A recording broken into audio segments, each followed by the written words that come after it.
नमस्कार प्यारे विद्यार्थियों, आप सभी का हार्दिक स्वागत अभिनंदन। मैं आपका सुरेंद्र कुमार हरिद्वाल टारगेट प्लस के ऑनलाइन चैनल पर आप सभी का स्वागत एवं हार्दिक अभिनंदन करता हूं। प्यारे विद्यार्थियों, आप बहुत मस्त होंगे, स्वस्थ होंगे, जबरदस्त होंगे।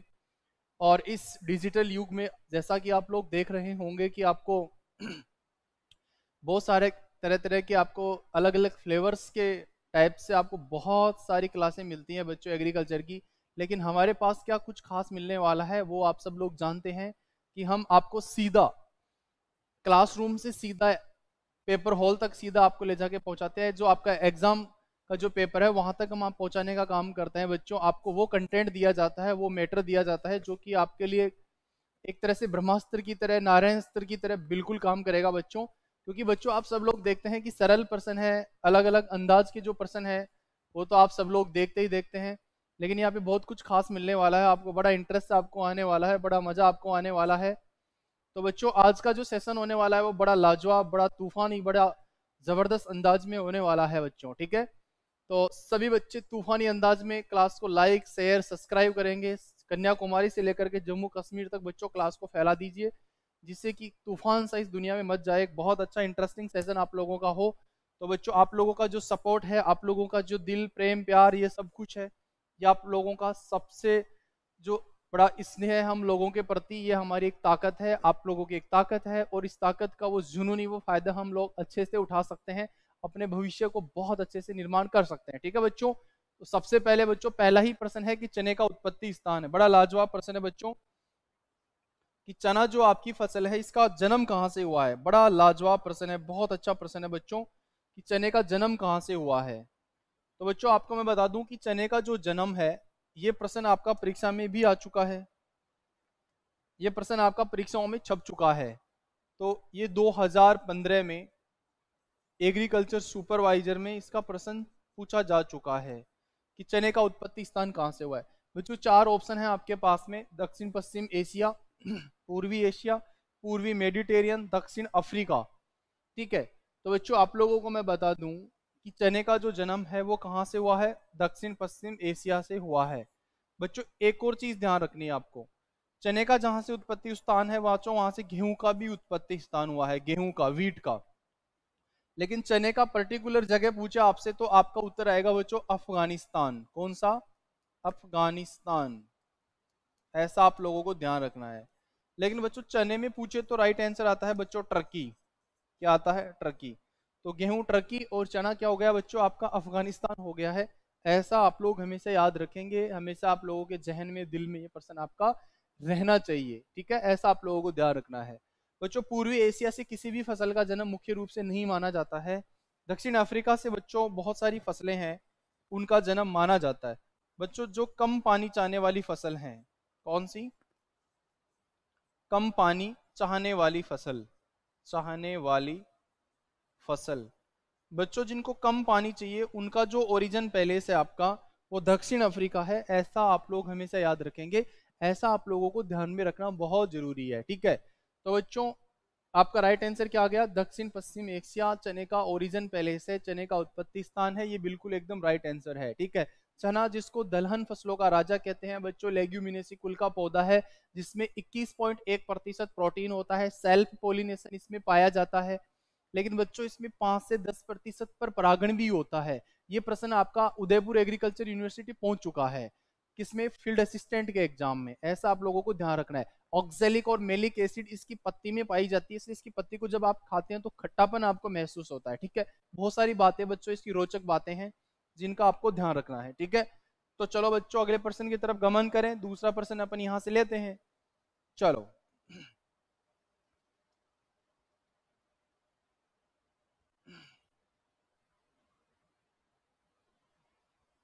तो दूसरा जो प्रश्न है वो बड़ा अच्छा लाजवाब है। ठीक है, शिव जी एक मिनट आना। शिव जी तो ये चीजें आपको बहुत अच्छे से ध्यान रखना जरूरी है। ठीक है बच्चों, चलो अगला दूसरा नंबर का प्रश्न है। ये बड़ा लाजवाब प्रश्न है कि सामान्यतया माइक्रो जल ग्रहण का क्षेत्रफल होता है। बच्चों माइक्रो जल ग्रहण का क्षेत्र पूछा गया है। माइक्रो जो वाटर शेड होता है, इसका एरिया पूछा गया है। कितना एरिया होता है बच्चों? 50,000 से लेकर के 2 लाख हेक्टर, 10,000 से 50,000 हेक्टर, 1,000 से 1 लाख हेक्टर, और आपका 100 से बच्चों 1,000 हेक्टर। बड़ा अच्छा प्रश्न है, बड़ा लाजवाब प्रश्न है बच्चों। तो तूफानी अंदाज में आप यहाँ से उत्तर देंगे मुझे, क्योंकि ये प्रश्न बड़ा अच्छा है, बहुत अच्छा लाजवाब प्रश्न है बच्चों। तो माइक्रो जो, देखो बच्चों, वाटर शेड क्या होता है? आपने देखा होगा कि जहां बारिश होती है तो बारिश का जो अतिरिक्त पानी होता है उसको इकट्ठा किया जाता है, फिर उसको बाद में काम में लेते हैं। ऐसा फार्म पॉन्ड के बारे में आपने सुना होगा। तो बच्चों इसका जो ऑप्शन है वो है डी ऑप्शन। कौन सा ऑप्शन है? D option. कि बच्चों 100 से लेकर के 1,000 हेक्टर का जो एरिया होता है उसको माइक्रो इरिगेशन, मतलब माइक्रो वाटर शेड में रखा जाता है। ऐसा प्रश्न बहुत बार परीक्षाओं में पूछा जाता है, बहुत बार यहाँ से अच्छा प्रश्न, लाजवाब प्रश्न आप लोगों के लिए पूछे जाते हैं। ठीक है, तो ये चीज बच्चों आपको ध्यान रखना बहुत जरूरी है। ठीक है, चलो बच्चों, अगला प्रश्न बड़ा अच्छा प्रश्न है बच्चों, कि मृदा में सूक्ष्म जीवों की संख्या का सही क्रम है। बच्चों एक जो मिट्टी होती है, आपकी सॉइल होती है, इसमें बहुत सारे प्रकार के आपके जीव रहते हैं, सूक्ष्म जीव रहते हैं। अब वो सूक्ष्म जीव रहते हैं, वो किस प्रकार से रहते हैं, किस अंदाज में रहते हैं? तो पहला ऑप्शन है कि सबसे ज्यादा कवक फफूंद, फिर जीवाणु, फिर एक्टिनोमाइसिटीज, फिर अन्य। फिर दूसरा ऑप्शन है फफूंद, एक्टिनोमाइसिटीज और बैक्टीरिया। कौन सा? बैक्टीरिया, बैक्टीरिया और अन्य। तीसरा ऑप्शन है बच्चों बैक्टीरिया, बैक्टीरिया, एक्टिनोमाइसिटीज, फफूंद और अन्य। डी ऑप्शन है एक्टिनोमाइसिटीज, फफूंद और बैक्टीरिया और अन्य। बड़ा अच्छा लाजवाब प्रश्न है बच्चों, खतरनाक वाला प्रश्न है। ठीक है, तो आप लोगों को ध्यान रखना है। अब बच्चों आपको मैं बता दूं, सबसे पहले आप लोगों का इंतजार है। यस, फटाफट से उत्तर देते रहो मेरे बच्चों। यस बिल्कुल, अजय जाजोरिया, कीमत गुजर, प्रिया शर्मा, कन्नू गेट, सबका बहुत अच्छा उत्तर यहाँ से आना चाहिए। बहुत अच्छा उत्तर यहाँ से आप लोगों का आना चाहिए बच्चों। तूफानी अंदाज में यहाँ से आपका उत्तर आना चाहिए। तो बिल्कुल, बहुत बढ़िया। गुड इवनिंग बच्चों, good evening, very good evening all of you. आप सभी का स्वागत, हार्दिक अभिनंदन। जय श्री राधे कृष्णा, जय सिया राम, बिल्कुल सभी का नमस्ते बच्चों। ठीक है, तो देखो बच्चों, सबसे ज्यादा क्या होता है? सबसे ज्यादा होता है बच्चों मतलब सबसे ज्यादा होता है बैक्टीरिया। मिट्टी में सबसे ज्यादा बैक्टीरिया होता है, उसके बाद में एक्टिनोमाइसिटीज होता है, फिर बच्चों फफूंद होती है, और फिर अन्य होते हैं। ठीक है, ऐसा आपको ध्यान रखना है। तो इसको कैसे याद रखोगे आप? बाफा, BAFA। तो BAF बच्चों बैक्टीरिया, एक्टिनोमाइसिटीज, फंजाई। तो बाप के नाम से याद रखें कि BAF है वो मिट्टी में सबसे ज्यादा होता है। ठीक है बच्चों, ऐसा आप लोगों को ध्यान रखना है। बच्चों एक मुट्ठी मिट्टी होती है ना, उसमें करोड़ों बैक्टीरिया हो सकते हैं, फंगस खूब सारा हो सकता है, एक्टिनोमाइसिटीज कुछ हो सकता है। बच्चों आपने एक चीज और देखी होगी क्या, कि जब बारिश आती है, और बारिश आती है तो सबसे पहले मिट्टी पे जब बारिश की बूंदें गिरती हैं तो उस मिट्टी की खुशबू आती है, सुगंध आती है। तो उस सुगंध का कारण क्या है? बच्चों जब बारिश होने के बाद में जो सुगंध आती है, आपको भीनी भीनी खुशबू आती है, वो किसकी आती है? एक्टिनोमाइसिटीज की। किसकी खुशबू आती है? एक्टिनोमाइसिटीज की। तो मैं यहाँ लिख देता हूँ, वर्षा के बाद सुगंध। वर्षा के बाद में जो सुगंध आती है, वो सुगंध बच्चों इसी की आती है। किसकी? एक्टिनोमाइसिटीज की। ये मतलब हार्मोन्स रिलीज करते हैं, केमिकल रिलीज करते हैं, वो पानी के साथ में जाता है, हवा आती है तो आपको खुशबू लगती है। बच्चों 10 किलोमीटर दूर बारिश होती है तो आप लोगों को पता लग जाता है तुरंत कि कहीं ना कहीं आसपास बारिश हुई है। तो उससे आपको पता लग जाता है कि कहीं आसपास के इलाकों में बारिश हुई। तो बारिश से सुगंध आने का कारण आप लोगों को पता लग गया है कि क्यों होता है। ऐसा आप लोगों को पता होना बहुत जरूरी है। बड़ा इंटरेस्टिंग प्रश्न यहाँ से बनता है। ठीक है, तो बच्चों लाइक शेयर सब्सक्राइब जरूर करते रहे। हाँ बिल्कुल, राहुल मीना बिल्कुल सही है भाई, सी ऑप्शन एकदम राइट आंसर है। ठीक है,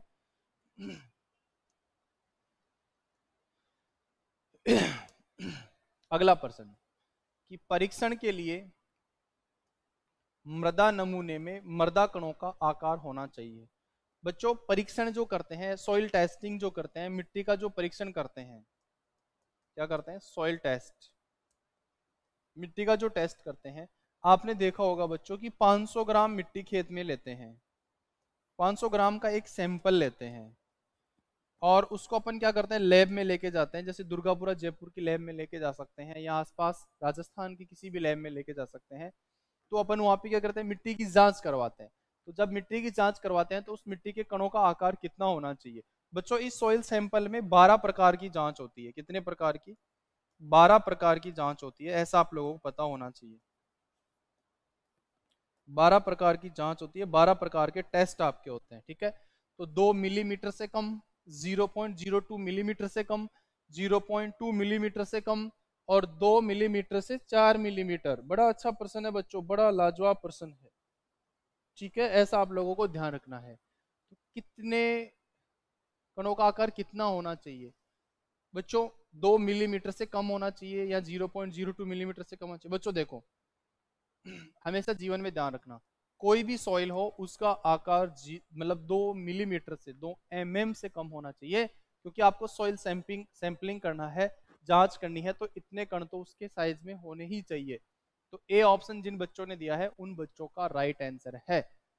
गुड बच्चों। देखो बच्चों, आपको एक बड़ी इंटरेस्टिंग चीज बता देता हूं आपको, कि आपके जीवन का एक सरकारी नौकरी का जो सपना है, उस सपने को पूरा करने के लिए बच्चों हमारा 22, 23, 24 तारीख, मतलब 21, 22, 23, 24 तारीख को, मतलब हमारा एक कैंपेन चल रहा है, ग्रीष्मकालीन ऑफर चल रहा है।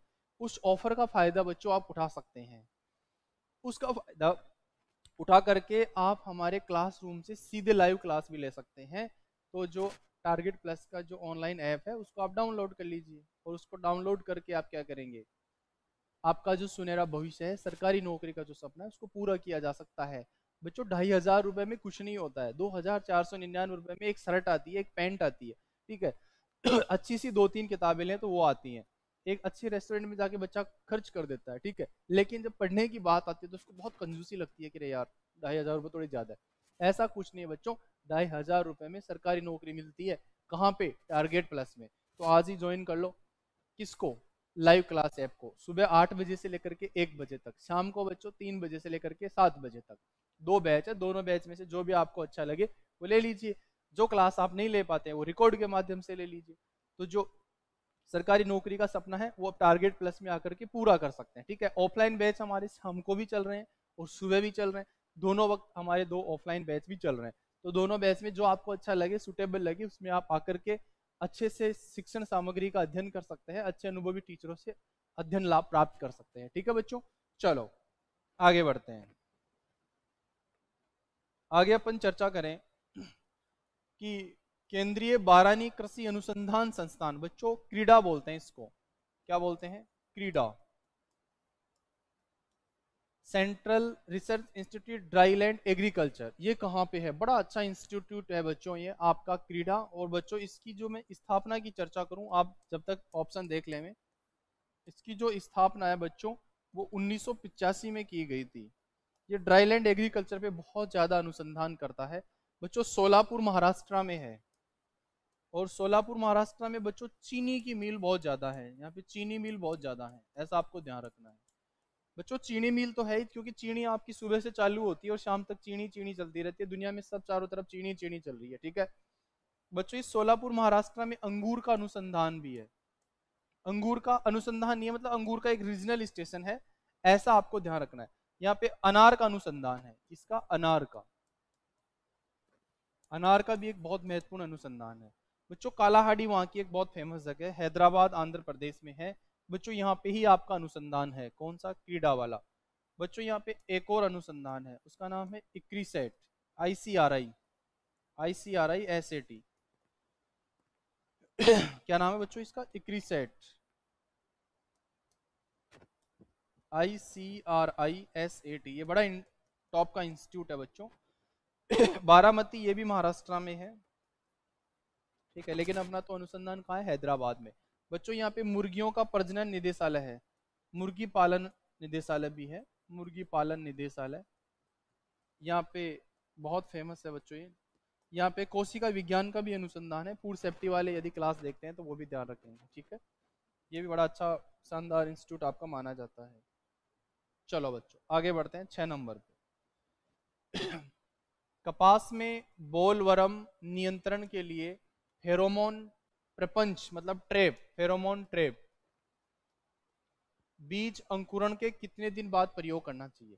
बच्चों होता क्या है, ये पिंक बोलवर्म है, पेक्टिनो मतलब ये जो पेक्टिनोफोरा गोसिपिल्ली के नाम से जाना जाता है, ये कीड़ा अमेरिका का है।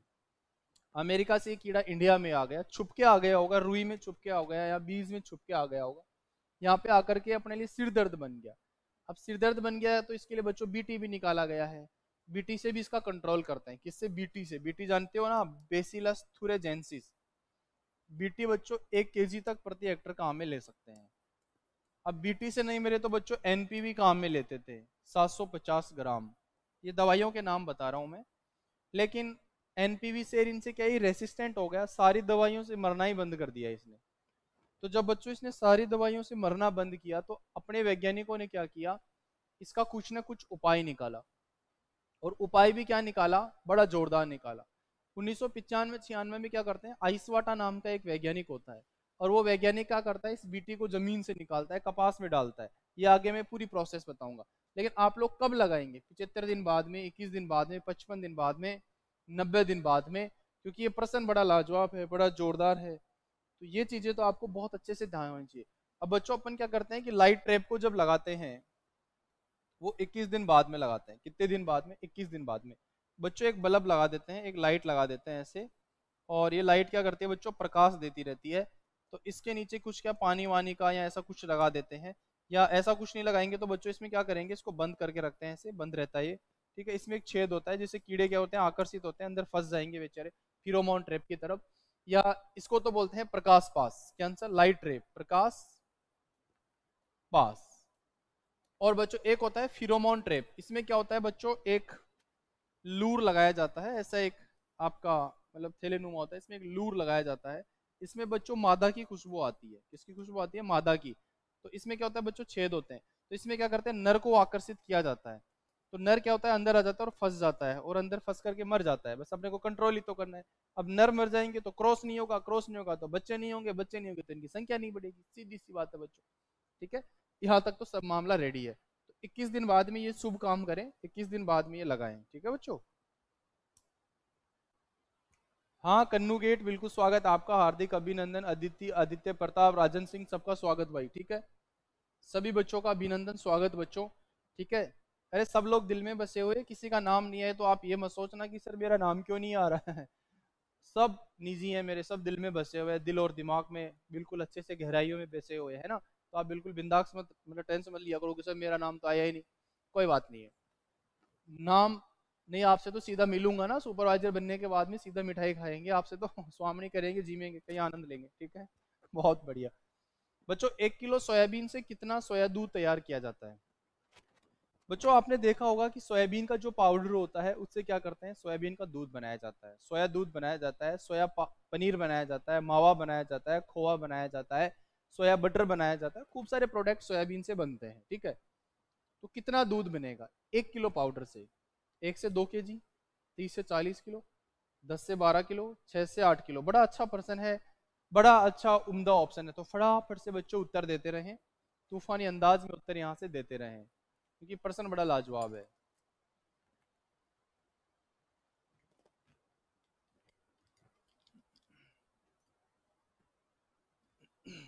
बहुत ही गुड आंसर यहाँ से बच्चों का आ रहा है। बच्चों ये एट दी रेट तो बनता है 8 से 10 किलो। कितना बनता है? 8 से 10 kg। लेकिन जो आपका राइट आंसर आएगा बच्चों यहाँ से, वो क्या निकल के आएगा? तो बच्चों यहाँ से आपका राइट आंसर निकल के आएगा, क्योंकि 10 से 12 तो ज्यादा हो गया, तो आपका राइट आंसर निकल के आ गया 6 से 8 किलो। तो 1 किलो सोयाबीन पाउडर से कितना दूध तैयार हो गया बच्चों? 6 से 8 किलो दूध तैयार हो गया। ऐसा आप लोग ध्यान रखेंगे, ये बड़ा अच्छा इंपॉर्टेंट पर्सन है बच्चों। ठीक है, बड़ा इंपॉर्टेंट, बड़ा लाजवाब पर्सन है। चलो बच्चों आगे गमन करते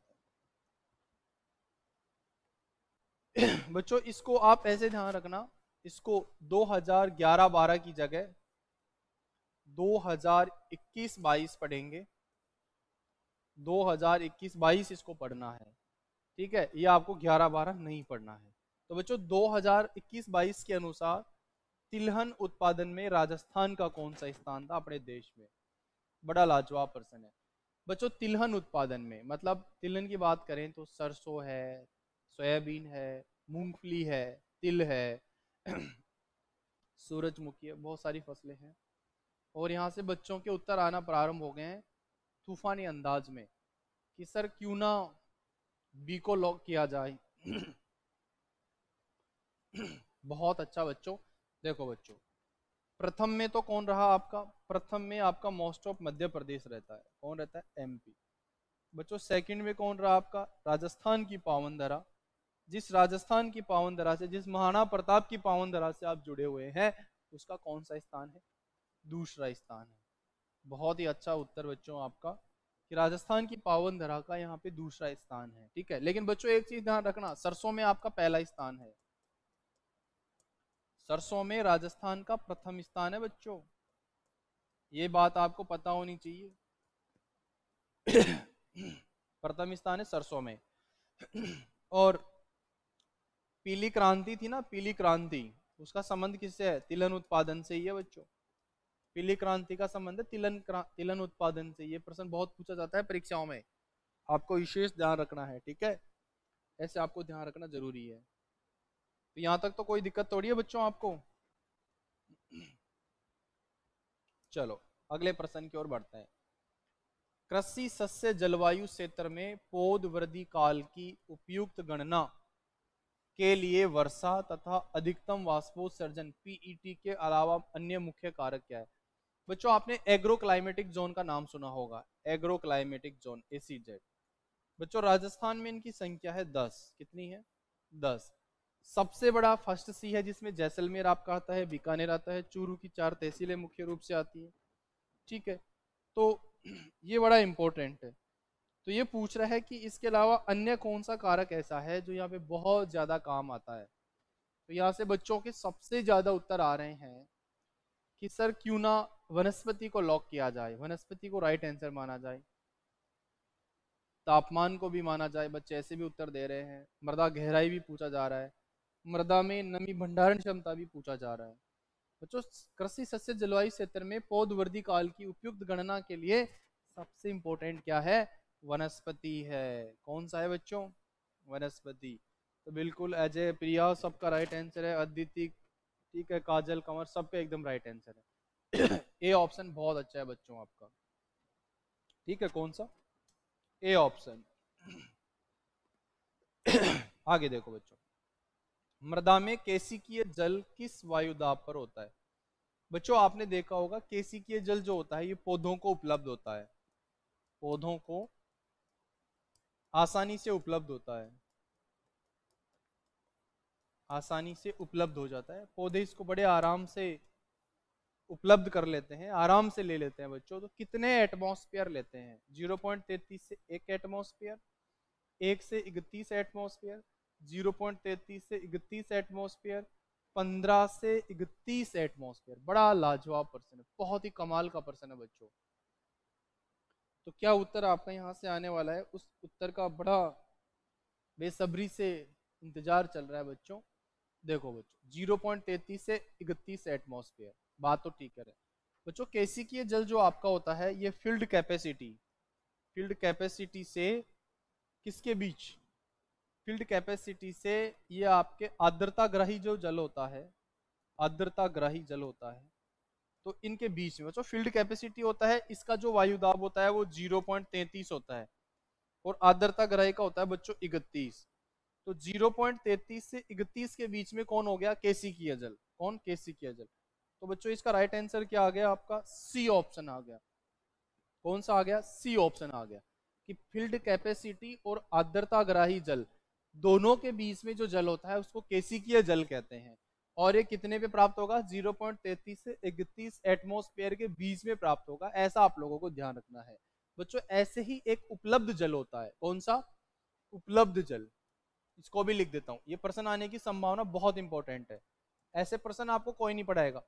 उपलब्ध जल बच्चों, उपलब्ध जल है, एक चीज जीवन में हमेशा याद रखना बच्चों, क्या याद रखना, कि जो चैनल आपको बिल्कुल ऐसे पढ़ाए कि धान का खेरा रोग किससे होता है, बारबरी किसकी नस्ल है ना, तो इसका मतलब ये नहीं है कि आप लोग वहां जाकर के, बहुत सारे बच्चे देखते हैं, मैंने ऐसा देखा है और आप देखते भी होंगे, हम आप लोगों का सम्मान करते हैं, चैनल वालों का भी सम्मान करते हैं, सबका, हम किसी के कोई प्रतिद्वंदी तो है नहीं, लेकिन जो चीज आपको नहीं आती है और जो चीज आपको आती है, तो आती है उसको तो पढ़ने से कोई मतलब ही नहीं है। जो चीज आपको नहीं आती है वो चीज आपको सीखना बहुत इंपॉर्टेंट है, क्योंकि जो नहीं आती है वही तो आपको पास करवाने वाली है। क्योंकि आप ही तो बोलते हो, जब आप पढ़ के जाते हो तो बोलते हो सर पेपर बहुत सरल आया है, लेकिन जब आप नहीं पढ़ के जाते हो तो आप बोलते हो सर पेपर बहुत हार्ड आया है। क्योंकि नहीं पढ़ करके गए तो हार्ड होना है, सीधी सी बात है, क्योंकि आपको कुछ आ ही नहीं रहा उसमें, और जब अपने को कुछ नहीं आता तो अपने हार्ड हो जाता है। इसलिए बच्चों पेपर कभी हार्ड नहीं होता है, ना पेपर कभी सरल होता है, इक्वल होता है, औसत होता है, ठीक है। यस। तो यहाँ पे जो प्रश्न मिलेंगे आपको बड़े लाजवाब मिलेंगे, ठीक है। ऐसे प्रश्नों को सीखने की कोशिश करो जीवन में, जो अपने को नहीं आते हैं। अरे आते हैं वो तो सब जानते हो भाई, मेरे को जो चीज आती है, यस, अब मैं उसको वापस सीखूं तो ये बहुत मतलब ऐसा लगेगा यार कोई मजा नहीं आ रहा। लेकिन जो नहीं आता है वो बड़ा इंटरेस्टिंग है, ठीक है। ऐसी बातों का जीवन में ध्यान रखना। बच्चों उपलब्ध जल की बात चल रही थी कि ये फील्ड कैपेसिटी और पीडब्ल्यूपी, परमानेंट विल्टिंग पॉइंट, स्थायी बिंदु के बीच में प्राप्त होता है। तो ये 0.33 से 15 एटमॉस्फेयर पे प्राप्त होता है, एटीएम पर प्राप्त होता है। ऐसा प्रश्न अभी हाल ही में जेट के एग्जाम में पूछा गया था।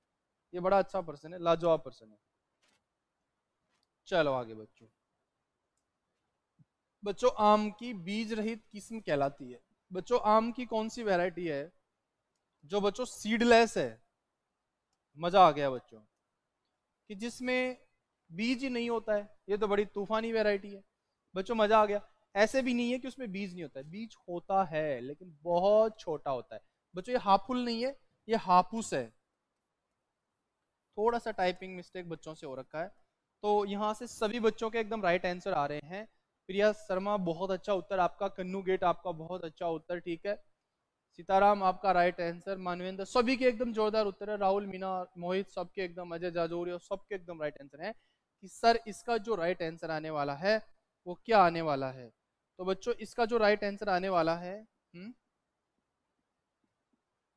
10-15 मिनट है ना, 10 मिनट, सिंधु।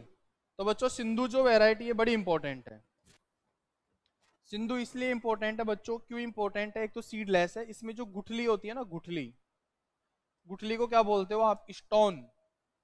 इसका वजन होता है ना, वजन, वो बच्चों होता है आपका 6.75 ग्राम। कितना होता है? इसमें 6.75 ग्राम के लगभग की क्या होती है बच्चों? 6.75 ग्राम के लगभग की गुठली होती है। ऐसी एक बात तो ये ध्यान रखनी है बच्चों। दूसरा, इसमें जो गुद्दा अनुपात गुठली, इसमें गुद्दा और गुठली का जो अनुपात है बच्चों वो है 26:1। ये बहुत खतरनाक चीजें बता रहा हूँ, 12वीं की किताबों में भी दे रखा है, 11वीं की किताबों में आपके था ये, ठीक है। ये बड़े इंपॉर्टेंट है। तो बच्चों ये चीज आपको पता लग गई है कि गुठली का वजन कितना होता है। अब और देखो बच्चों, इसमें एक और इंटरेस्टिंग बात देखो बच्चों, इसमें जो गुद्दा होता है, पल्प जिसको कहते हैं, पल्प, पल्प बोले तो गुद्दा,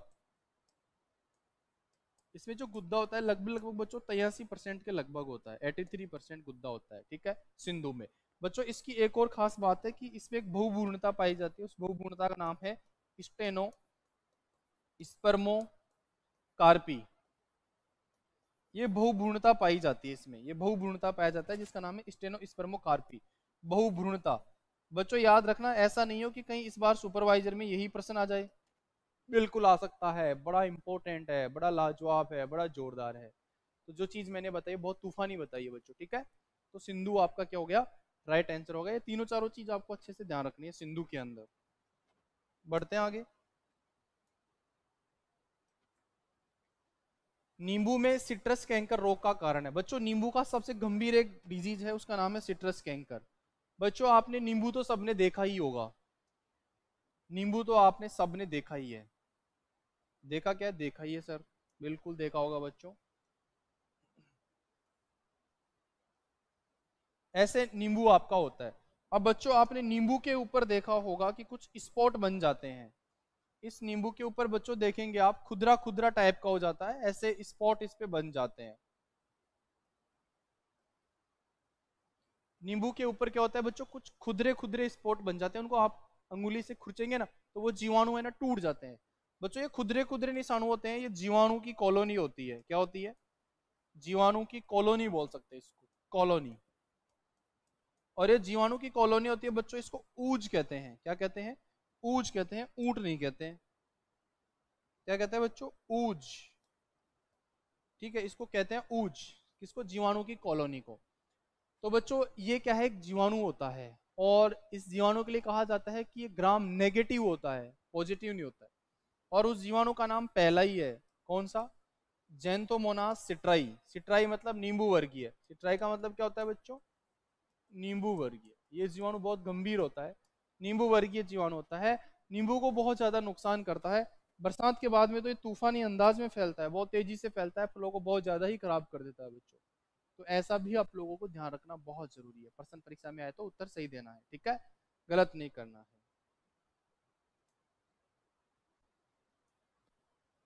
चलो आगे। बच्चों, फल मक्खी किसका प्रमुख हानिकारक कीट है?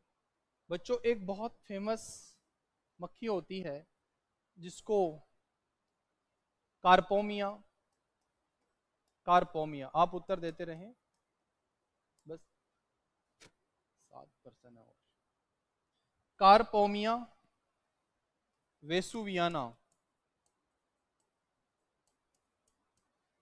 कार्पोमिया वेसुवियाना बच्चों, ये इसका साइंटिफिक नेम है। और ये रेगिस्तानी कंडीशन में ज्यादा लगता है, रेगिस्तानी कंडीशन में, दशा में। बच्चों, आपने बेर खाए होंगे, जड़बेरी खाई है कभी? जड़बेरी, छोटे छोटे बेर आते हैं ना, खट्टे मीठे, जड़बेरी, खट्टे मीठे बेर आते हैं ना, जड़बेरी। उस जड़बेरी में देखना, दीपावली के आसपास ऐसे बोलते हैं कि दीपावली के दिए देख करके बेर लाल हो जाते हैं गांव में, ऐसा एक कहावत होती है, ठीक है। और बात तो ठीक ही है, क्योंकि उनका सीजन जो होता है दीपावली के बाद का ही होता है। उस बेर को आप खाएंगे ना, तो 100 में से मान के चलो कि 95 में कीड़े आएंगे, 95 में कीड़े आएंगे। हाँ, ये फल मक्खी क्या करती है, फूल पे अंडा देती है। बच्चों, जैसे आपका ये फूल बन गया, इस फूल पे क्या करती है, वो अंडे देती है। इस फूल पे क्या करती है, अंडा दे करके चली जाती है। अंडा दे करके क्या करती है मक्खी, चली जाती है। अंडा देने के बाद में क्या होता है बच्चों, इस फूल से क्या बनता है, बेर बन जाता है, बेर बन जाता है। अब वो अंडे अंदर ही रह गए। अब अंडे अंदर रह गए तो उसमें क्या है, छोटे छोटे मेगट निकलते हैं। क्या निकलते हैं बच्चों? मेगट। ऐसे छोटे छोटे मेगट निकलेंगे, ऐसे सफेद कीड़े। इन सफेद कीड़ों को बोलते हैं बच्चों मेगट। अब ये मेगट क्या करते हैं, अंदर ही अंदर से बेर को खाते रहते हैं। अब बेर बाहर से तो बिल्कुल एकदम टकाटक है, देखने में सुंदर लग रहा है, एकदम अच्छा लग रहा है। अब आप जैसे एक भटका, भटका जानते हो देसी भाषा में, मतलब उसको काटते हैं ना अपन, तो अब पता लगता है अरे यार इसमें तो कीड़ा है। हाँ, कीड़ा कहाँ से आया?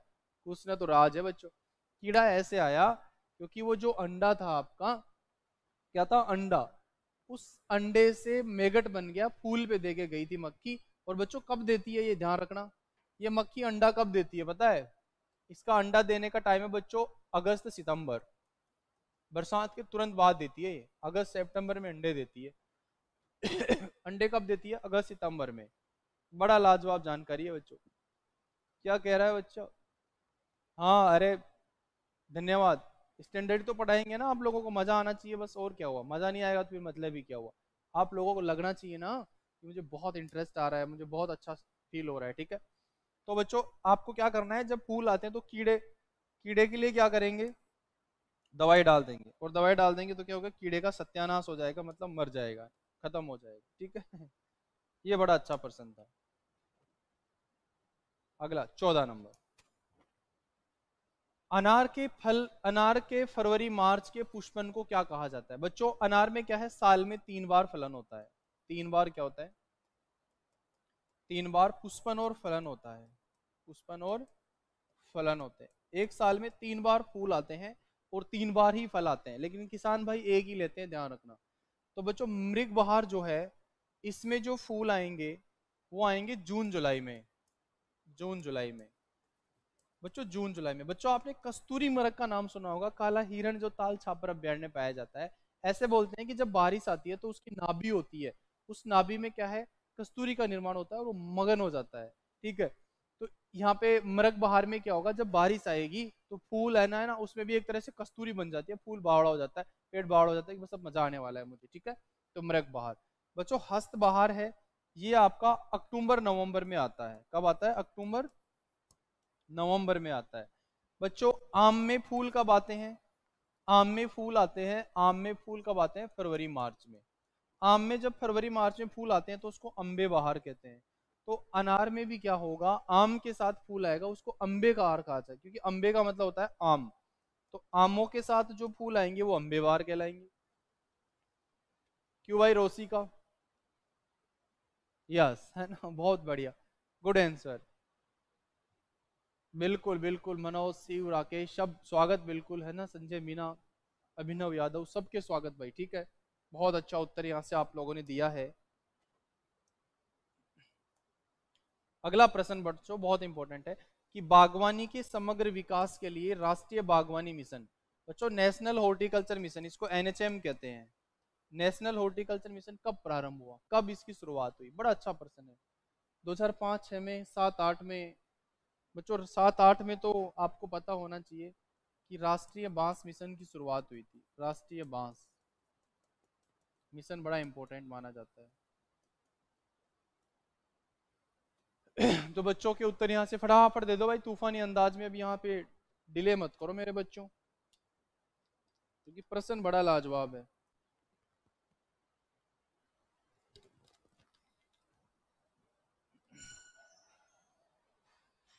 बहुत अच्छा प्रश्न यहाँ से दिया जा रहा है कि सर ए को लॉक किया जाए, 2005-6 को लॉक किया जाए। बिल्कुल बच्चों, 2005 से आपका राइट आंसर है। आगे बढ़ो बच्चों। कैंडी, कैंडी में शक्कर की मात्रा होती है। बच्चों कैंडी आपने खाई है क्या? सबसे अच्छी कैंडी किसकी बनती है? बेर की। और किसकी बनती है? संतरा की। और किसकी बनती है बच्चों? आम की। और किसकी बनती है बच्चों? अमरूद की। और किसकी बनती है बच्चों? स्ट्रॉबेरी या स्ट्रॉबेरी की, स्ट्रॉबेरी, स्ट्रॉबेरी। और किसकी बनती है? Blueberry, blueberry. और किसकी बनती है बच्चों? क्रेनबेरी की, क्रेनबेरी की। बच्चों आप लोगों ने कभी कैंडी खाई है? यस, कैंडी खाई होगी। कैसे खाई होगी? जब बच्चों आप छोटे बच्चे थे। क्या थे? छोटे बच्चे। छोटे बच्चे तो सभी रहते हैं शुरुआत में, ऐसे तो है नहीं कि बड़े होते हैं, नॉट पॉसिबल, यस। हाँ, बच्चों आप छोटे बच्चे थे तो 1 रुपए की 16 टॉफी आती थी पहले। 16 गोली, गोली मतलब टॉफी, वो छोटी छोटी गोली आती थी। फिर उसको आप मुंह में रख करके बड़े प्यार से खाते थे, ठीक है। या बच्चों आपने मार्केट में भी जो वो 1 रुपए की 16 टॉफी आती थी ना, वो इस बेर की आती थी। किसकी आती थी? बेर की। उसमें बेर का फ्लेवर डाला जाता था। बेर का कुछ मात्रा में अंश रस डाल सकते हैं, लेकिन रस नहीं डालते हैं उसमें, केवल फ्लेवर डाला जाता है, ठीक है। एक बात तो ये बच्चों आपने गांव में देखा होगा भी, मैंगो बाइट, एक आइस मतलब पीले रंग की पॉलीथीन में एक मतलब मिठाई आती है, मैंगो बाइट कहते हो आप उसको। वो आम की आती है। संतरा की बच्चों एक मिठाई देखी होगी आपने, ऑरेंज कलर की, मतलब संतरा के रंग की ही एक टॉफी देखी होगी, वही तो मार्केट में अभी भी बिकती है बच्चों। ऐसे एक आधे चांद की तरह, एक ऐसे आधे चांद की तरह एक देखी होगी, संतरा की बनती है वो। किसकी? संतरा की। तो बच्चों ये सारी की सारी कैंडी होती है, और इसमें चीनी बहुत होती है। चीनी कितनी होती है इसमें? 75%। कितनी? 75%। बच्चों 65% जो चीनी होती है ये जेली में होती है, जेली में। और मुरब्बा जो आप खाते हो ना आंवले का, उसमें 70% होता है मुरब्बा, जिसको प्रिजर्व भी कहते हैं। ये भी बड़ा लाजवाब बनता है, प्रिजर्व कहते हैं जिसको। क्या कहते हैं? प्रिजर्व कहते हैं। तो आपका राइट आंसर क्या आ गया? D option. कौन सा? D option. चलो, अब तो पता लग गया ना कैंडी कैसे खाते हैं, कैंडी कहाँ मिलती है, सब पता लग चुका है आप लोगों को, है ना, कैंडी के बारे में। बच्चों हिसार ललित किसकी वैरायटी है? बड़ी फेमस वैरायटी है हिसार ललित। टमाटर की है, मिर्च की है, बैंगन की है, खीरा की है। हिसार ललित हरियाणा से विकसित है। हरियाणा की बहुत फेमस वैरायटियों में से एक जानी जाती है हिसार ललित, ठीक है। और हिसार ललित किसको जाना जाता है बच्चों? टमाटर को। हाँ बिल्कुल, अभिनव बिल्कुल सही कह रहा है। सुनील, या सुनील शर्मा, आपका भी स्वागत है बच्चों। सभी बच्चों का स्वागत है भाई, ढेर सारा। बच्चों नया बैच पता है ना कितनी तारीख से चल रहा है? नया बैच आज से ही शुरू हुआ है बच्चों, ठीक है। आज ही सुबह से प्रारंभ हुआ है, शाम का बैच प्रारंभ हुआ है। अपनी निश्चित सफलता के लिए बिल्कुल आप स्वागत है बच्चों आप लोगों का। ऑनलाइन घर बैठे आप यहाँ से जुड़ सकते हैं, अपनी सरकारी नौकरी का सपना पूरा कर सकते हैं बच्चों। राजस्थान में, किसमें? राजस्थान में। राजस्थान में क्या? राजस्थान में कुछ तो होने वाला है। राजस्थान में अनार का सेंटर ऑफ एक्सीलेंस बच्चों, सेंटर ऑफ एक्सीलेंस अनार का 2012 में बन चुका है। कब बन चुका है? 12 में। यहाँ पे अनार से रिलेटेड नर्सरी का काम होता है। बहुत अच्छे अच्छे पौधे यहाँ पे आपके तैयार किए जाते हैं बच्चों। कोटा में एक नानता नाम की जगह है, नानता। यहाँ पे नींबू वर्गीय फलों का है। किसका है? नींबू वर्गीय फल का। बच्चों यहाँ पे नींबू वर्गीय फल का सेंटर एक्सीलेंस है बच्चों। झालावाड़ में संतरा का है। किसका है? संतरा का। बच्चों झालावाड़ में एक और है जैविक खेती का, जैविक खेती का। बच्चों ये ग्राम सेवक में ये प्रश्न पूछे गए दोनों, बड़े इंटरेस्टिंग है। उदयपुर में बच्चों किसका है? मक्का का। मक्का का याद रखना बच्चों। सिरोही में चीकू का बना दिया गया है अभी, ऐसा आप लोगों को ध्यान रखना है, ठीक है। तो डिंडोल बस्सी जो है जयपुर के अंदर, डिंडोल बस्सी में है जयपुर में। यहाँ पे आपका किसका है, अनार का सेंटर एक्सीलेंस, किसका है, अनार का सेंटर एक्सीलेंस, ऐसा भी आप लोगों को पता रखना है, ठीक है। चलो बच्चों आगे। बच्चों गाजर की एशियाई किस्मों में अधिक पाया जाता है। बच्चों गाजर की जो एशिया की वैरायटियां हैं जो तो उष्ण जलवायु में भी लगाई जा सकती, मतलब शीतोष्ण जलवायु में लगाई जाती हैं, उनमें सबसे ज्यादा क्या पाया जाता है, तो एशिया वाली जो वैरायटियां होती हैं वो ज्यादा गहरी होती हैं, उनमें एंथोसाइनिन सबसे ज्यादा होता है। क्या होता है, एंथोसाइनिन। क्वेरसिटिन बच्चों ये प्याज में सफेद रंग को देता है, प्याज में सफेद रंग, प्याज में सफेद रंग ज्यादा होता है। बच्चों लाइकोपीन जो है ये टमाटर का लाल रंग देता है, टमाटर का लाल रंग इसकी वजह से होता है। तो आपका राइट आंसर क्या आ गया, ए ऑप्शन। आगे देखो, पूसा यमदांगनी किस में, बच्चों पूसा यमदांगनी किसकी वैरायटी है, मूली की वैरायटी है, गाजर की वैरायटी है, सलजम की वैरायटी है, टमाटर की वैरायटी है, कौन, पूसा यमदाग्नि। बहुत फेमस वैरायटी है, मूली की एक बहुत फेमस वैरायटी है बच्चों जिसका नाम है पूसा चेत की। क्या नाम है, पूसा चेत की, बहुत फेमस वैरायटी है बच्चों। पूसा यमदाग्नि वैरायटी है, गाजर की वैरायटी है, किसकी वैरायटी है, गाजर की बहुत फेमस वैरायटी है बच्चों। इसके अलावा पूषा वर्षा इसकी एक बहुत फेमस वैरायटी है, पूषा मतलब उसको रुधिरा कहते हैं, रुधिरा ये बहुत फेमस वैरायटी है, रुधिर जैसी रुधिरा, ठीक। ऐसे आपको ध्यान रखना है। गाजर का निर्माण 17 से 19 डिग्री सेल्सियस में बहुत अच्छा होता है बच्चों, ठीक है। तो बच्चों आप लोगों को पता है कि ऑनलाइन और ऑफलाइन दोनों बैच प्रारंभ हो चुके हैं। ऐसा नहीं हो कहीं कि आपका सरकारी नौकरी का जो सपना है वो कहीं अधूरा रह जाए। ऐसा नहीं हो बच्चों की कहीं एक दो नंबर से आप रह जाएं। बच्चों ऐसा नहीं हो कि लास्ट एग्जाम में पता लगे कि मेरी थोड़ी तैयारी कम रही। बच्चों ऐसा नहीं लगे कि खास मैं कोचिंग कर लेता और मेरा सिलेक्शन हो जाता, बहुत अच्छी रैंक आती। तो बच्चों ये जो सभी प्रकार के सवाल आपके हैं, ऐसा आपके जीवन में नहीं आए, इस मौके को आपको भुनाना है तो आप टारगेट प्लस के साथ जुड़िए। आप लोगों को निश्चित सफलता के लिए यहाँ पे ऑनलाइन ऑफलाइन बैच का प्रारंभ हो चुके हैं, तो उनका आनंद लीजिए। तो आज के लिए धन्यवाद, जय हिंद, जय भारत।